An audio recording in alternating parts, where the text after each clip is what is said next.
Today we begin a new journey, and I want to prove myself as a Pokemon master and beat a hardcore Nuzlocke of Pokemon Leaf Green.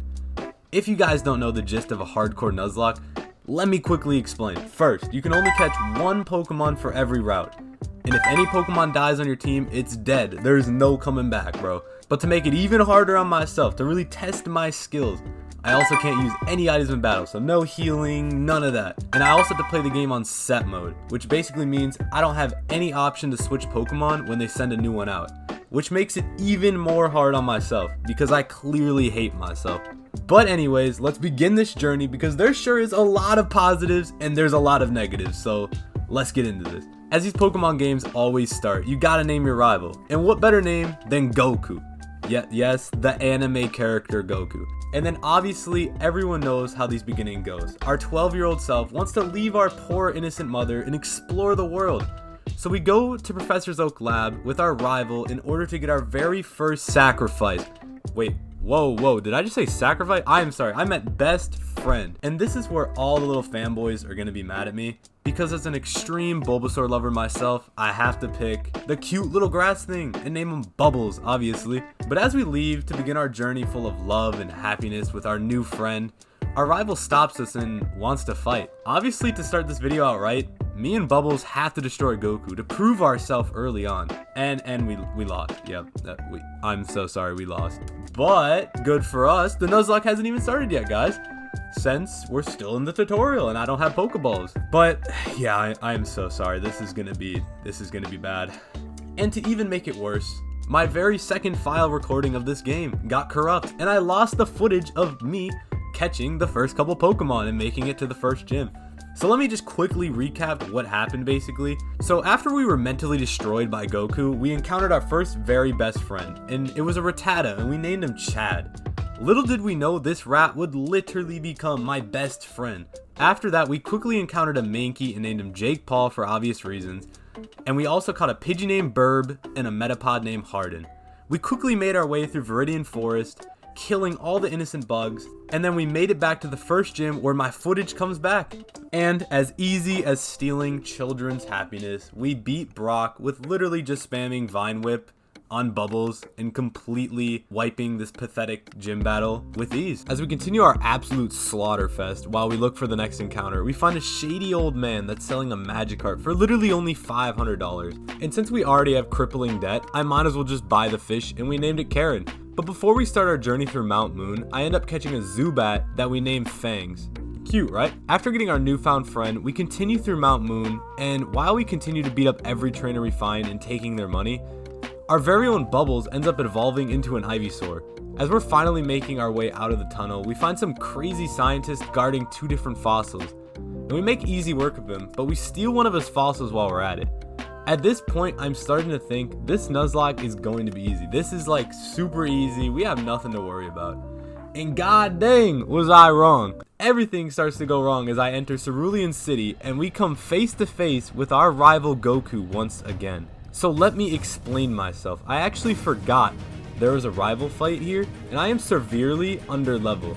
But Chad the God Slayer ends up against all odds taking Pidgeotto down. Somehow, I don't know how. And he also ends up crit hitting Goku's very own Rattata, putting it in the grave. So right now, even our under-leveled Chad ends up taking two of his Pokemon down instantly. But seeing that we have no HP left, we have to switch into Jake Paul. That managed to get one good hit off on Charmander, but Charmander strikes harder. He leaves Jake at 3 HP. To save Jake Paul, I quickly swap in Burb, but she ends up getting crit hit, instantly followed into a scratch that finishes her off. I don't even have time to mourn her, realizing that I'm actually in a really bad spot now.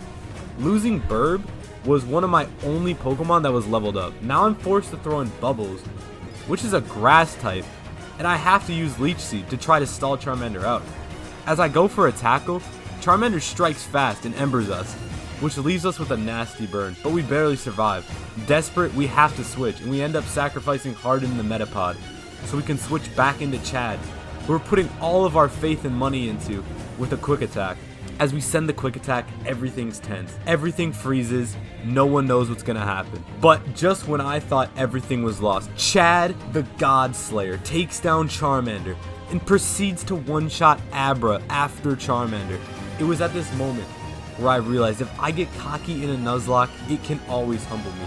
But the bond that was just formed with our God Slayer Chad will never be broken. He took down every single member individually, and I will honor him for that. We continue our journey onto the bridge, where we face trainer after trainer, and at the end of the bridge there's a man that gives us a nugget and asks if we want to join an evil organization named Team Rocket. But since we're the main character of this story, the hero of the show, we decline and easily take work of him. After this, we decide to get our next encounter, which ends up being a Weedle, which we name Last Resort. Fortunate for us, as we're training Chad, he ends up evolving into Eradicate, which is really big for us at this point in the game. Really with not much left to do, we want blood. We go straight for the second gym instead of finding the cosplayer Bill. As we face Misty, the water gym leader, we easily take her out once again by spamming Vine Whip just like we did for Brock. But after claiming yet another badge, we decide to go save the cosplayer Bill finally and turn him back into a human like he wishes.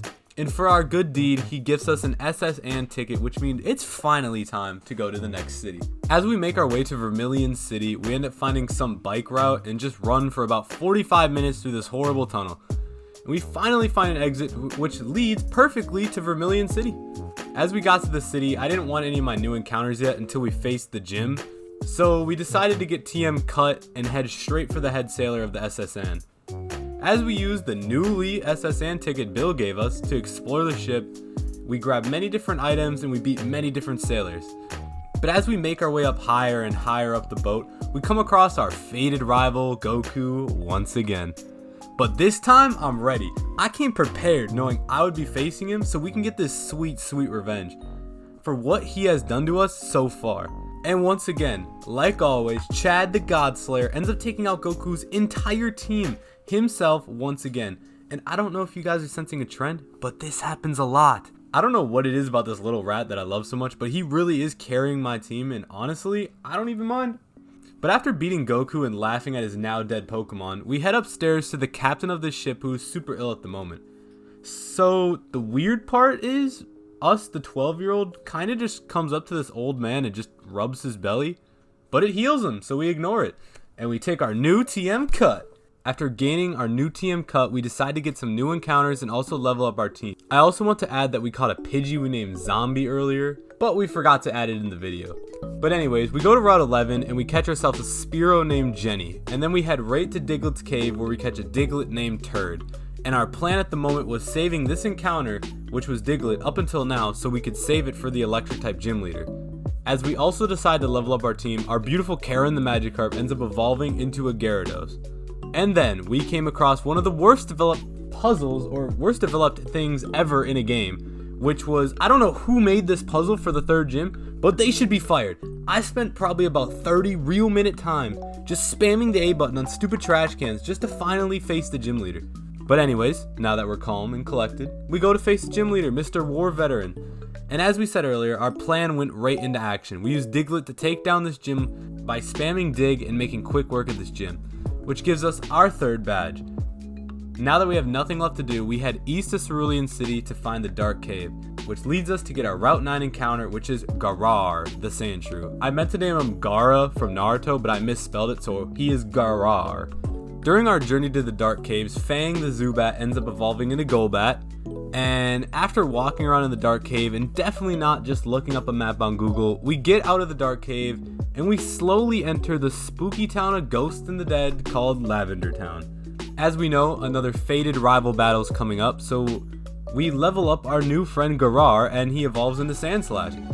So we enter the spooky tower and found our rival Goku mourning over his very own dead Raticate. As we, the hero, have no sympathy towards him, we challenge him to a fight. The fight gets pretty intense really quick, and as I'm slowly hitting the level cap, I want to use new team members, which did not end up well. As I keep Fang-ins like an idiot, she dies, which just sucks because we literally just trained her up. As we try to save the run, we take down his Kadabra with Chad, but as we send in Bubbles for the Gyarados, Bubbles almost gets one shot. Bubble lives with 10 HP, and with nothing else, nothing left to rely on, we have to go to Karen the Gyarados. And we spam Bite and Dragon Rage and barely make it out of here alive. After the fight with Goku, we realized we can't even climb the Pokemon Tower without getting the Silph Soap goggles, which you're going to be needing to like literally find the ghost. So instead, we end up heading west to Route 8 and catch ourselves a Vulpix named Brock. We end up finding Celadon City on the way, which is home to the 4th gym leader Erica, thinking this would be an easy fight. We have a newly found Vulpix and we have a Pidgeotto from earlier. We head straight into the gym for one of the most intense fights we've had yet. I know I keep saying this, but this one's pretty crazy. We realize our levels are just a little bit too low and our super effective moves are not doing that much damage. Her Victory Bell is straight up just spamming Paralyze on me, which is kind of pissing me off. And thinking we could take one more hit, Zombie the Pidgeotto ends up dying to a Sludge. So I think at this point I've really found out that I seem to just kill all Pidgeys I get. And luckily for us, Chad comes in and takes out the Victory Bell and also takes up her second Pokemon, Tangela, with the power of friendship. But here comes the real challenge of this fight, which is her Vileplume. Since we don't have any options left that can really deal with her Vileplumes, we end up sending Bubbles to stall. After that, we end up sending in Turd, who ends up getting sacrificed, so we have a clean switch into Brock, who ends up barely clutching an acid hit and lives with 6 HP, so we can get one Will-O-Wisp off. And since we get the Will-O-Wisp off, Vileplume is burned, which is big for us at this moment. But since we have really no one left to switch into, we have to go to Karen, our trusted friend. And I know it's a water type, but since we're flying type also, she can't really one-shot us or anything, so we end up using Bite and Dragon Rage, barely living, and the burn ends up doing just enough so her Vileplume can finally die. After once again managing to escape the death of all my friends, we end up finding an Eevee that was left on top of a building all alone, and I named it Unwanted for the circumstance. And this is where the fun really begins. We end up finding out how to gamble, and we spend a good time just trying to gain some points. So after like hours of just spamming the gamble button, we end up heading to the secret base of Team Rockets to finally get these goggles so we can get to the top of the Pokemon Tower. After exploring the secret base for quite some time, we finally make it to Giovanni and defeat him with honestly not that much problems. Since we now have ourselves a newly found Silph Soap, we decide to head back to Lavender Town to save Mr. Fuji from Team Rocket. And we catch ourselves a very own ghost on the way, which was named Abby the Ghastly. As we finally reach the top floor to save Mr. Fuji by defeating countless Team Rocket members. And honestly, I just want to point out how crazy our adventure has actually been so far. You gotta remember, we are a 12-year-old. We're really out here stopping gangs. We're purging dead mothers. We're out here stealing money from strangers, and we're in street fights. But it's crazy. Thanks to our good deeds, Mr. Fuji ends up giving us the Poke Flute, which lets us get one of the most busted Pokemon of all time, Snorlax. So with no time to waste, we head straight to the bridge where we can find Snorlax, and we catch him with ease. And in honor of the old man, we decide to name our Snorlax Mr. Fuji. Not much else really happens after getting Mr. Fuji. We get lost for like 20 minutes running around, and we end up evolving our Vulpix into a Ninetales with a Firestone. And honestly, with not much left to do, we go back to gamble our life away, and we managed to buy the TM Shadow Ball because of this. And we're buying this now so we have an option for defeating Sabrina, the Psychic Gym, when we finally get there, because she is terrifying to deal with. By the way, guys, real quick, but if you guys are still watching this video, could you please subscribe? I put a lot of time into this video, and it'd mean a lot if you guys could drop the sub. Anyways, let's get right back into the video. So, after making it to Saffron City, we head straight for the gym, just to find out Team Rocket has once again stopped us and taken control of the city. Before we can even confront the gangs ourselves, we decide to take over a dojo for really no apparent reason, not gonna lie. And we end up getting a Hitmontop we name Isaac. So we decide we are done with all of Team Rocket's antics, and we decide to raid their headquarters in Saffron City. We end up exploring a maze of Silph Co headquarters, facing many different Team Rocket members, until we finally find our rival waiting for us before we find Giovanni. But here's the weird part, right? So we're out here trying to save people and stop this criminal organization, but our rival is just chilling in their headquarters waiting for us so he can jump us and stop us. Seems kinda scuffed. But anyways, after showing Goku who the superior trainer is, a random man ends up giving us a free Lapras, which I won't complain about, and we name her Blue. After that, we decide to take our chance and face Giovanni, and honestly, completely wipe his team with Karen. So after stopping an entire gang, the old man at the top of Silph Co gives us his new prototype, the Master Ball. Feeling confident with our new friend Snorlax with Shadow Ball, I feel like the Psychic type gym really won't even be that hard, so we head straight for Sabrina's gym now that Team Rocket isn't even blocking it anymore. And we go head first. We face our first trainer, and for some reason they have Ghastlies, and we lost Mr. Fuji. Okay, so let me explain what happened here before I'm flamed in the comments. So here I am casually zooming through the gym trying to get Sabrina. I'm casually spamming Shadow Ball on Mr. Fuji since it one-shots the Ghastlies. Little did I know while I was jamming out to music, one Destiny bonded as I spammed the Shadow Ball, and it took Snorlax down with it. God, I was mad. I will not lie, this is really bad for us for multiple different reasons though. Snorlax is one of the best late game Pokemon for a hardcore Nuzlocke, and he was also our only answer to Sabrina. But the main reason is we really wanted him for the Elite Four, so I hope that trainer that has a Ghastly has a horrible life. But after our funeral for our new friend Mr. Fuji, we have to rebuild. I decided to put Jenny onto the team, but the issue is since I can't trade Pokemon with anyone, I can't get a Gengar. So that would have been super useful, but we're stuck with the second evolution Haunter. After assessing our issues with the team, we end up giving Chad and Jenny Shadow Ball in preparation for this fight. So with no more time to waste, we go headfirst into Sabrina, as many call her the Run Ender. We decide to send out Chad as our lead member, as he easily takes down Kadabra with the Shadow Ball, and he also proceeds to take out Mr. Mime with the Shadow Ball also. Thing is, I didn't realize she has a Venomoth, so we switch back into Karen, who takes Venomoth down with a Thunderbolt.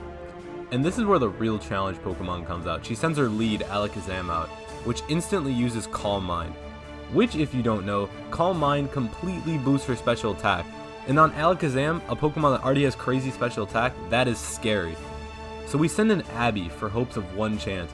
But I know we can't kill Alakazam here. But I know if we can't kill Alakazam right now, the end will run. Because if it gets too buffed, we're gonna auto lose. So with no hope left, knowing we die to any hit, we have to use Destiny Bond, in spite of what happened earlier. Sadly, we aren't fast enough. She ends up using Future Sight, which hits after one turn. So luckily for us, we are able to get one move off, which is Destiny Bond, just in time. As the final shot comes upon Jenny, she dies, but her death will not be in vain. She takes Alakazam down with her as she falls. This is one of the greatest sacrifices in Pokemon history. And I just want to give a shout out to our fallen member, Jenny the Haunter. Without her, this run might have been over. Thank you, my fallen friend. So with the anger we had from losing so many of our comrades up until now, we decide to head to Koga, the poison gym leader, with no time to waste. We confront him by sending out Brock first, which we easily take out his coughing with a simple flamethrower. But then he sends out Muck. I thought I had a great plan, which was bringing Garar back into this fight and using Dig, which is super effective against Muck. But as we switch and go for a Dig, the Muck has used Minimize every single turn. So if you don't know what this move does, it makes Muck harder and harder to hit. It makes his evasiveness go up. So realizing we're at an issue, we have to switch into Karen because we can't hit anything. The Muck is at about +7 evasion now, so we have no move at all that can hit it. He poisons Karen and leaves her low HP, which resorts us to switch around a bunch back into Brock. I know my only hope at this point is getting a Will-O-Wisp off, which would burn the Muck. We miss twice in a row. Knowing Brock will die to just one more hit, we have nothing left to do but have to send a Will-O-Wisp. We pray and hope, and just our luck, it works. It burns the Muck, our final chance. But as we do it, Muck sends the final bullet for Brock. It was a sludge, everything was moving slow. We've already lost so many friends this run, I can't keep happening like this. And just as sludge was sent, Brock said she's not leaving us yet, and she survives the sludge and poison with 3 HP. Brock does not want me to feel sad yet, and I respect the hell out of it. With newfound hope, we send Bubbles into Muck since he can't be poisoned. As the burn is slowly chipping away at Muck's health, we have to play this right. Seeing that Koga was spamming Hyper Potions on the Muck, it made it impossible to kill. As we stall, we try to stall as long as we can with Bubbles, until we're forced to switch back into Garar. Knowing Muck can't kill us, we spam Dig and Slash until they finally hit, along with the burn to take down this monster.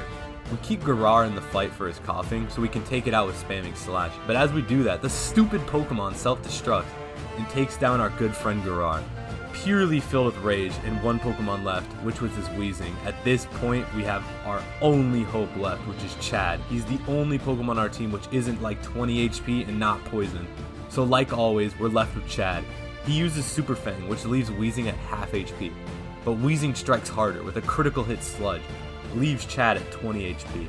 And we know we can't switch out. No matter what we do, my friends are going to start dying, since everything is such a low HP. It hurts me, but I can't switch out our good friend Chad. I want to save him, but I'm forced to keep him in just to die for a switch. We use one last Hyper Fang, which leaves our Weezing low, but it doesn't kill. And just when Chad, our best friend, was a goner, Chad flinches the wheezing in the most clutch situation to ever behold, which gives us one more chance to take out this monster. We use one last Hyper Feint because we had one free opportunity. It takes out the wheezing. Chad, my absolute best friend, time and time again, proves why he is the greatest. I didn't want to bury any more friends, and he knew this. If I would have lost Chad, I would have cried. So we take our new blood-stained badge with spite, and sadly bury our friend Garar. These last two fights have come with some strain on me, I swear. Nothing crazy really happens after this though, so let me just quickly explain what happened basically after that fight to the death. We end up catching many different Pokemon while surfing around Cinnabar Island. The most important one to note is we caught a Slowpoke and named him Endgame. We end up finding Cinnabar Island, and we easily take the Fire-type gym leader down by just spamming water moves, blah blah blah blah. And after we defeat the 7th gym, Bill comes and brings us to these 3 random islands, which nothing really eventful happens on these islands other than us running around a mountain. And we find Moltres, the legendary, and we use our Master Ball, and we name it Dorito Bird. But out of respect for Nuzlocking, we will not be using a legendary. And after saving the islands, we make it back to the final gym for our journey, which was Giovanni. And like we always do, we take his ground-type Pokemon out with ease. And that means it's finally time for the Elite Four, the true final test of this game. We head back to the start of the game to Victory Road, knowing we have to face our rival before the Elite Four. We beat him with not much trouble, and we came completely prepared for his team with a bunch of different counters. After this, it's a long trek through Victory Road. It takes forever to find my way out, and honestly, I hate caves in Pokemon games. They genuinely make me feel like I have not progressed in hours after just searching and searching. But after finally going through the cave, we're greeted with the grand entrance of the Elite Four. All of our training and preparation have prepared us for this. After a solid amount of training and making sure we have a good team, we were ready. We decided to use Unwanted as our first member of the Elite Four squad. We're taking in Bubbles. We're taking in Chad. We're taking in Endgame. We're taking in Brock, and we're also taking in Karen. So, for our first fight of the Elite Four is Lorelei, who is an Ice/Water type gym leader. So we came prepared for this fight and brought Unwanted out first. She leads with her Dugong, and we leave it paralyzed with low HP with a Thunderbolt, as she sets up Hail. She proceeds to full restore her Pokemon, and we end up finishing her Dugong off with a Quick Attack. Her next Pokemon is Cloyster, and we easily one-shot it with a Thunderbolt. Her next Pokemon ends up being Slowbro, and once again, the GOAT Unwanted one-shots with another simple Thunderbolt. After this, she sends out a Lapras, which is able to eat 2 Thunderbolts, but finally falls, which means our Jolteon's a little too low HP for the final Pokemon she has, which is Jinx.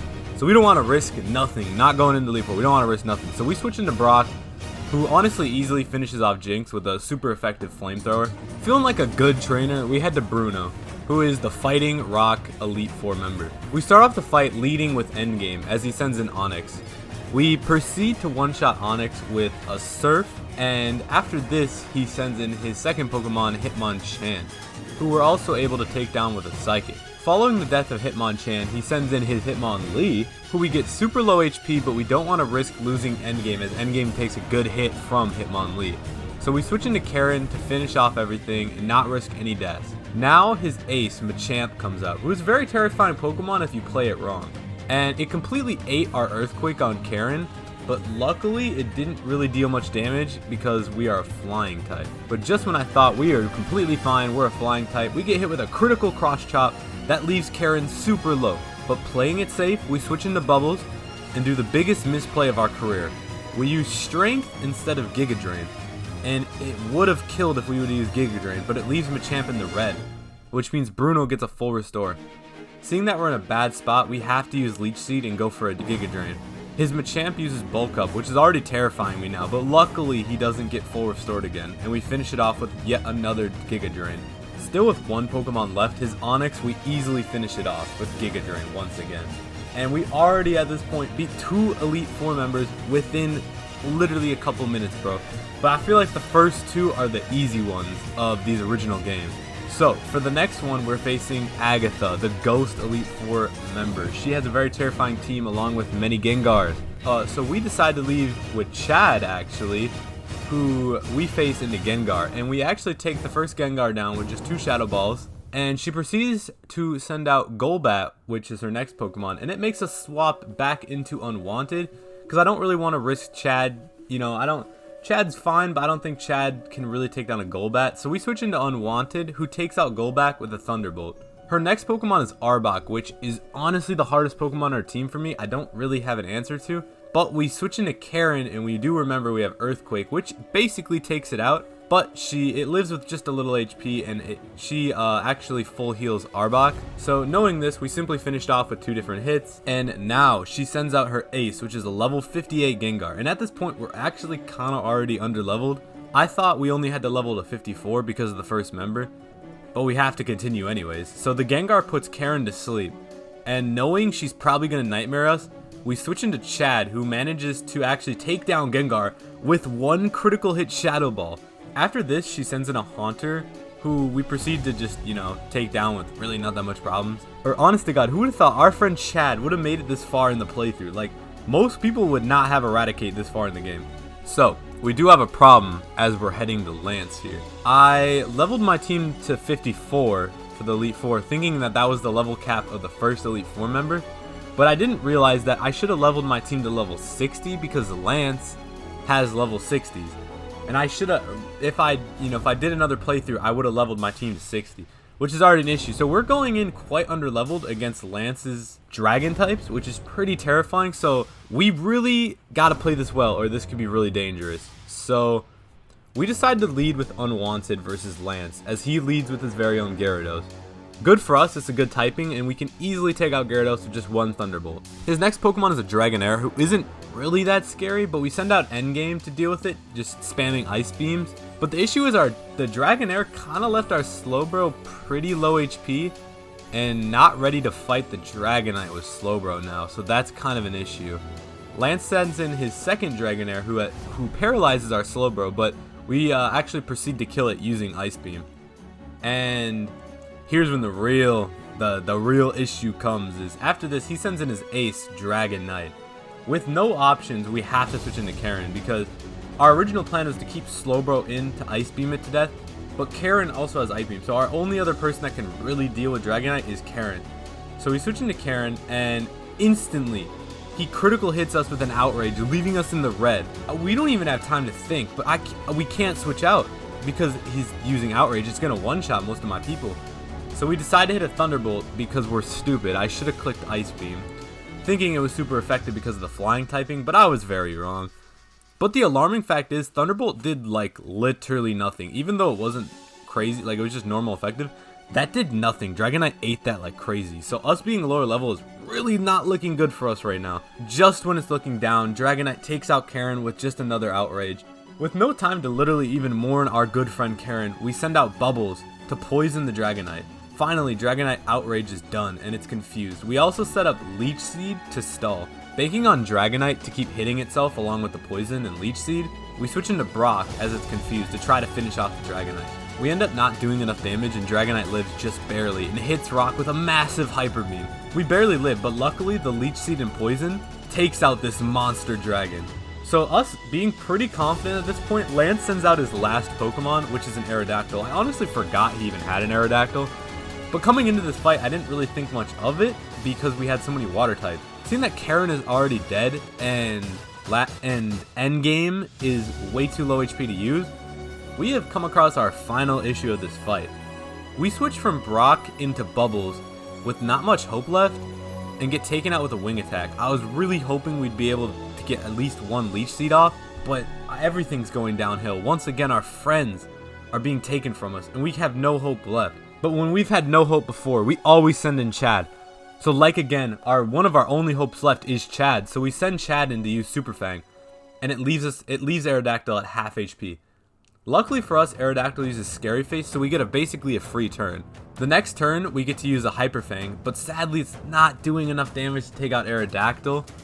And we're at about 70 HP, so we decide to put all the marbles on the table and go for an Endeavor. If you don't know what this move does, it's basically the lower HP you are, it does more damage. So I'm basically hoping we live with like under 10 HP and we just, we deal enough damage on Aerodactyl here. But as we think Aerodactyl's going to go for another Ancient Power, he goes for a Hyper Beam. I sit there and I pray, asking the gods of Pokemon to spare my friend Chad. We've been through too much and I can't lose him now. But they weren't as gracious as before. Chad gets taken out by the Hyper Beam. And right here, my heart died. We just lost 3 of our good friends from the beginning of the game in just a matter of minutes. Realizing the fighting must go on, we have nothing that can deal with this Aerodactyl. Everything is super low HP. Right now, seeing a potential critical hit Shadow Ball kill the Aerodactyl, we send out Unwanted and use Shadow Ball. The Aerodactyl barely lives, and Lance uses another full heal on the Pokemon, which made this fight even harder. All the progress we just did is gone.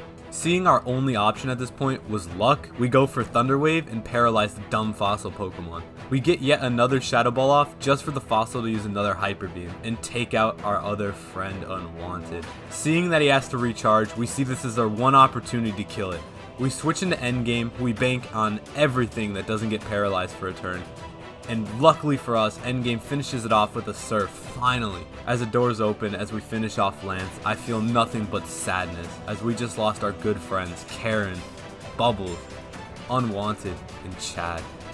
Oh Chad, my greatest friend. Seeing that we still have Brock and Endgame still alive, I have to try to strat this out to beat the champion Goku. Of course it has to be Goku, our rival from the beginning. If luck is on our side, we could still win this. We have a fire type and a water psychic typing. We aren't in a horrible spot for typings at least. So, we begin the fight starting off with Endgame. We use Calm Mind round 1 against the Pidgeot and proceed to take a good amount of damage. But we get a good psychic hit off on Pidgeot and Goku decides to switch into Exeggutor, which was a good move as it counters us. It forces us to switch back into Brock and we use Flamethrower, taking out Exeggutor. Now it all depends on who he switches into. He goes into Rhydon, who we would like to switch back into Endgame, but we can't risk taking more damage at the moment. So we go for a Confuse Ray on Brock, which leaves the Rhydon confused and it hits itself. After this, we burn it, following it with still hitting itself. Seeing that we're being very lucky right now, we need to keep Endgame with a lot of HP if we want to have any hope of winning this fight.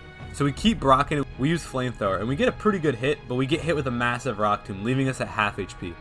But luck is on our side as we use another Confuse Ray. Rhydon hits itself once again. But Goku, the little turd, he uses a full restore which gets rid of the burn.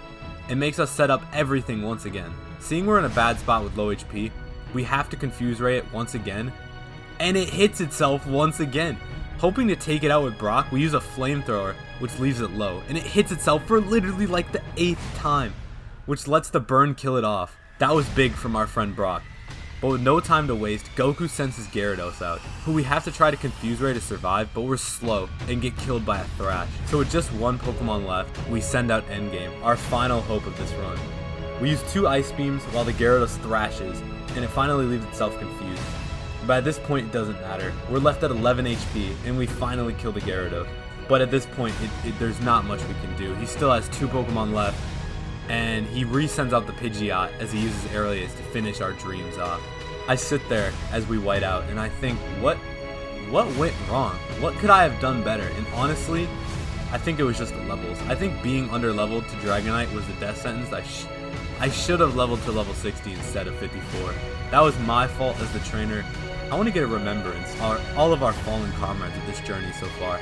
It seems like fate that we lost to Goku right at the last fight of the game.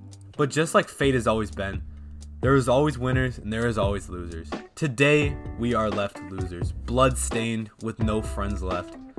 But you never know, we could give another run a try and redeem ourselves to finally come home victorious. If you guys are wanting to see another video like this, or like a part 2 of us trying to rebeat this game, let me know in the comments. And honestly, if you made it this far, show some love in the comments. I put a lot of time into this video, and it probably won't get much recognition, but I had a lot of fun doing it, so it sucks that we lost right at the end. But it leads up for a good comeback story. Everyone loves a good comeback story. But thank you guys once more, and if you made it this far, hopefully it was entertaining to watch. And if you have any recommendations on what you'd like to see different or change during the next video, let me know. But either way, long live Chad.